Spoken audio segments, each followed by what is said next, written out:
go to the story of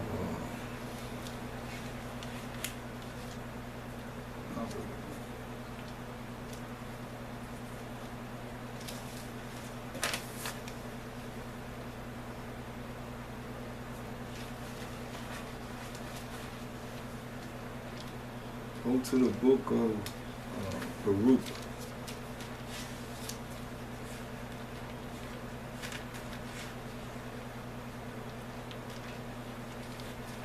Go to the book of Baruch, the 6th chapter.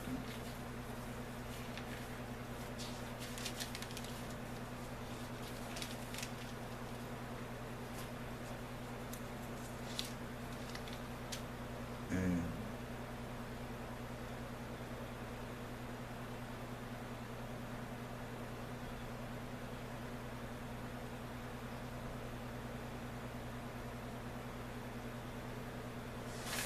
Baruch, the 6th chapter.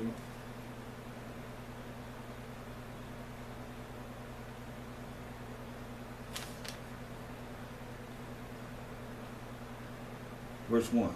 Because of the sins which ye have committed before the Most High, ye shall be led away captives into Babylon by Nebuchadnezzar, king of the Babylonians.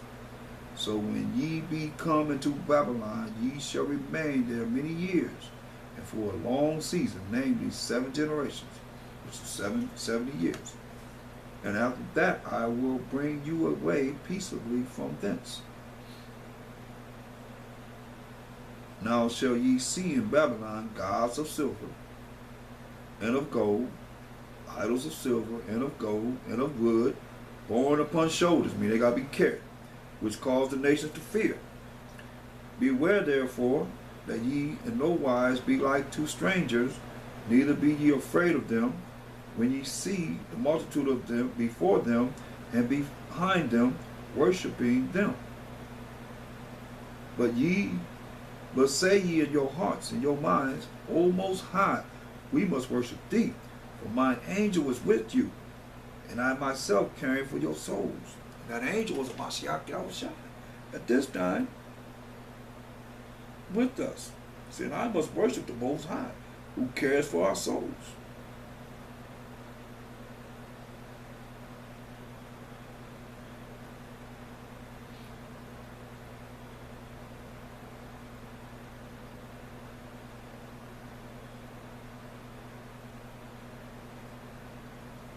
You be talking about these idols, but they can't save themselves. He said, look at 15, he said, he has also in his right hand a dagger and an axe, but cannot deliver himself from war and thieves. The idols of these nations, he said, whereby they are known not to be gods, not to be idols. Therefore fear them not. For like as a vessel that a man uses is nothing worth when it is broken, even so it is with their gods. When they be set up in the temple, their eyes be full of dust through the feet of them that come in. And as the doors are made sure on every side upon him that offereth the king, offended the king, as being committed to suffer death, even so the priests make fast their temples with doors, with locks and bars, lest their gods be spoiled with robbers, lest they come in and steal them. They light them candles, yea, more than for themselves, whereof they cannot see one. So can't see nothing. They are as one of the beams of the temple, yet they say their hearts are gnawed upon by things creeping out of the earth. And when they eat them and their clothes, they feel it not. Their faces are blackened through the smoke that comes out of the temple. Upon their bodies and their heads sit bats and swallows and birds and the cats. Cats also. By this ye may know that they are no gods, they are no powers. Therefore fear them not. See? That's what they set up, in these heathens set up in their temples. And a lot of these churches had the same thing. I seen where they were carrying a statue of Caesar Borgia. It just fell over, the head broke off. It was like, oh, they have no power. That's why he said they gotta be carried. They gotta be borne upon shoulders. I mean, they gotta be carried.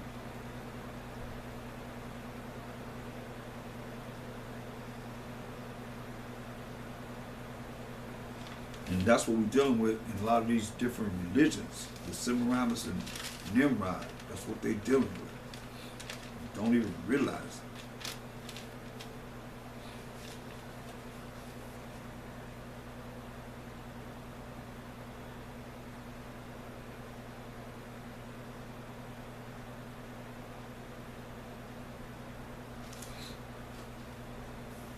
Well, let's go into the Maccabees. It's very important. The first Maccabees, first chapter. First Maccabees 1:1. And it happened after the Alexander son of Philip, the Macedonian, who came out of the land of Chittim, had smitten Darius, king of the Persians and Medes, the one that allowed us to build the temple that we read about tonight. He killed him. He smit him. That he reigned in his stead, in Darius' stead, the first over Greece. He made many wars and won many strongholds and slew the kings of the earth. This is Alexander the Greek. And what happened when he came to power? And after his death, after Alexander died, they all put crowns upon themselves, so that their sons after them many years, and evils were multiplied in the earth.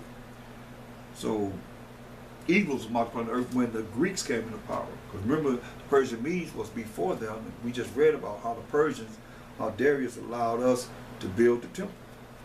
And they used money out of their own treasury to make sure that it was built right, as we would have it built.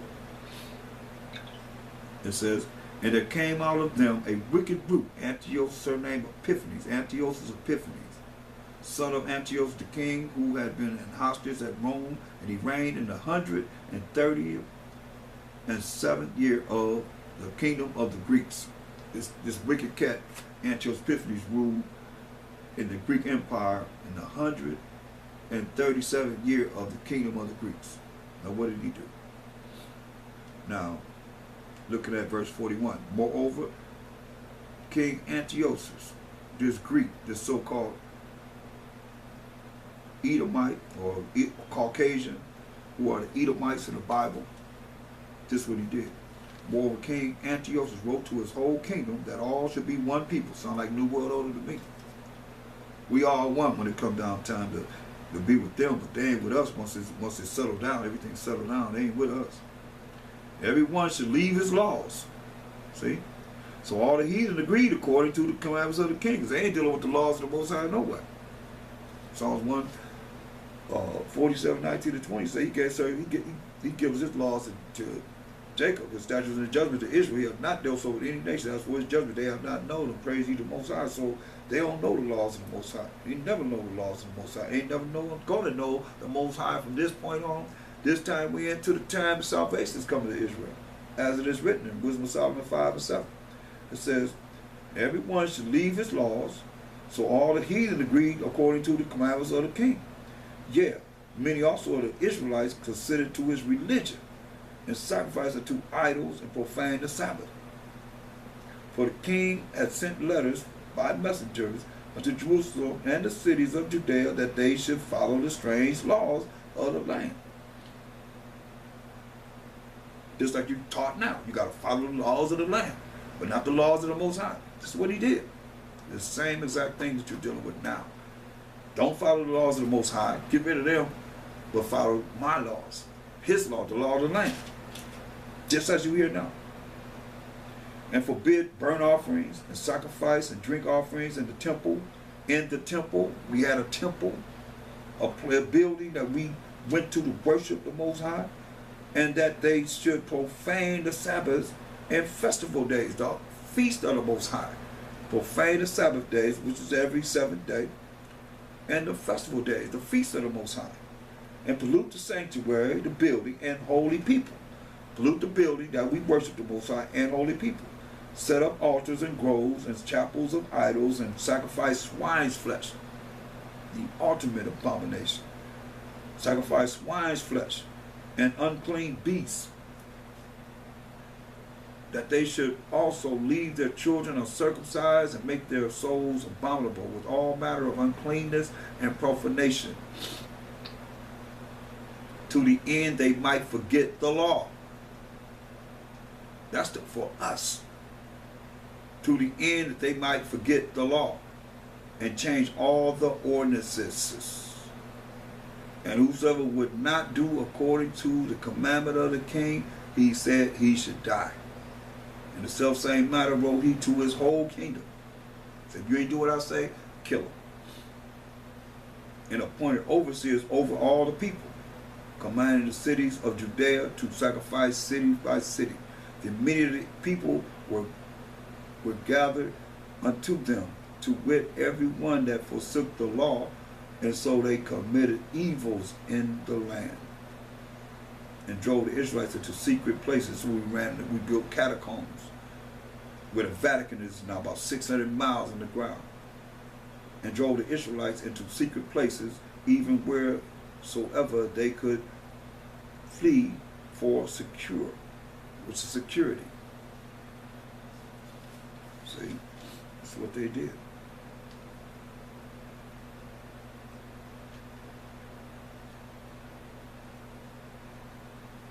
Verse 56, and when they had rent in pieces the books of the law, the Bible, the Old Testament, which they found, they burnt them with fire, they burned them up. And whatsoever was found with any the book of the testament, or if any consented to the law, the king's commandment was that they should put him to death.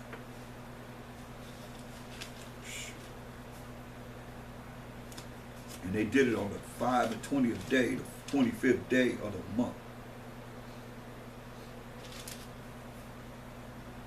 That's when the Maccabees rose up, approximately around 169 BC or so, somewhere around there. And they fought against the Greeks. And we go to right quick. It was First Maccabees, the 4th chapter.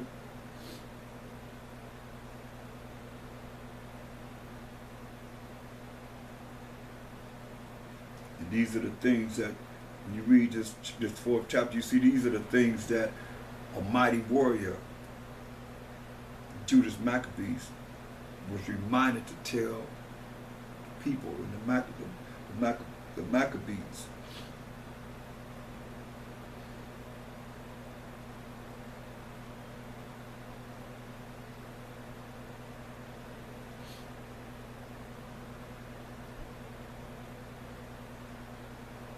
Verse 7. First Maccabees 4 and 7. And they saw the camp of the heathen, that it was strong and well harnessed, and compassed round about with horsemen, and these were expert of war. Then said Judas to the men that were with him, fear ye not their multitude, neither be ye afraid of their assault. Remember how our fathers were delivered in the Red Sea, when Pharaoh pursued them with an army. Going back to our past.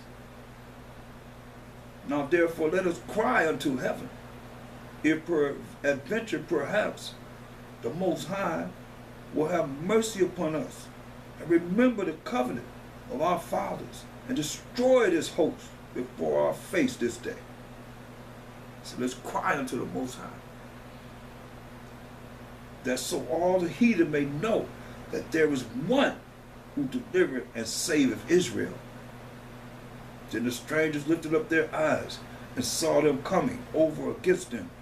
Wherefore they went out of the camp to battle. But they that were with Judas sounded the trumpet. So they joined battle, and the heathen, being discomfited, fled into the plain.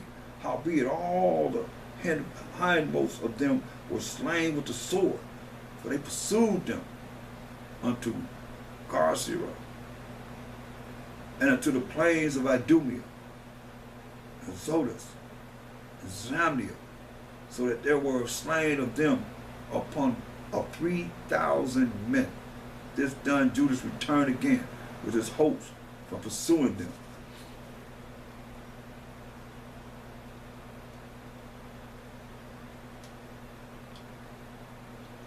Look.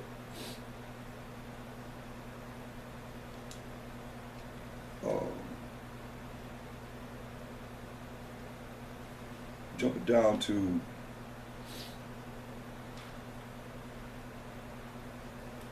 verse 29. So they came into Idumea. Idumea means Edom, Rome. That's where the Edomites were, so-called Caucasian people. So they came into Idumea and pitched their tents at Bethsheba. And Judas met them with 10,000 men. And when he saw that mighty army, he prayed and said, Blessed art thou, O Savior of Israel, who didst quell the violence of the mighty man by the hand of thy servant David, and gave it the host of strangers into the hands of Jonathan, the son of Saul, and his armor bearer. He's reminded them of the things that he'd done before. Excuse me. Shut up this army in the hand of thy people Israel, and let them be confounded in their power and horsemen. Make them to be of no courage, and cause the boulders of their strength to fall away, and let them quake at their destruction. Cast them down with the sword of them that love thee, and let all those that know thy name praise thee with thanksgiving. So they joined battle, and there were slain of the host of Lysias, and there were slain of the host of Lysias about 5,000 men. Even before them were they slain. Now when Lysias saw his army put to flight, in the manliness of Judah's soldiers, and how they were ready either to live or die valiantly, he went into Antiochia and gathered together a company of strangers, and having made his army greater than it was, he purposed to come again into Judea. Then said Judas and his brethren, Behold, our enemies are discomfited. Let us go up and cleanse the dead and dedicate the sanctuary. Remember, he had defiled it with swine's flesh and all kind of abominable things, and they were doing all kind of madness in the temple. Upon this, all the hosts assembled themselves together and went up into Mount Zion. And when they saw the sanctuary desolate, and the altar profaned, and the gates burned up, and the scrubs growing in the courts as in a forest, or in one of the mountains, and the priest's chambers pulled down, they rent their clothes and made great lamentation, and cast ashes upon their heads, and fell down flat to the ground upon their faces, and blew an alarm with the trumpet, and cried toward heaven, cried to the Most High. Then Judas appointed certain men to fight against those that were in the fortress, until he had cleansed the sanctuary. So he chose priests of blameless conversation, such as had pleasure in the law, who cleansed the sanctuary, and bare out the defiled stones into an unclean place. And when as they consulted what to do with the altar of burnt offerings, which was profane, which the Edomites had profaned through Antiochus Epiphanes, wicked, but they thought it best to pull it down, lest there should be a reproach to them, because the heathen had defiled it. Wherefore they pulled it down, and laid up the stones in the mountain of the temple, in a convenient place, until there should come a prophet to show what should be done with them. Then they took whole stones according to the law, and built a new altar according to the former. They tore it down and started building a new altar, and made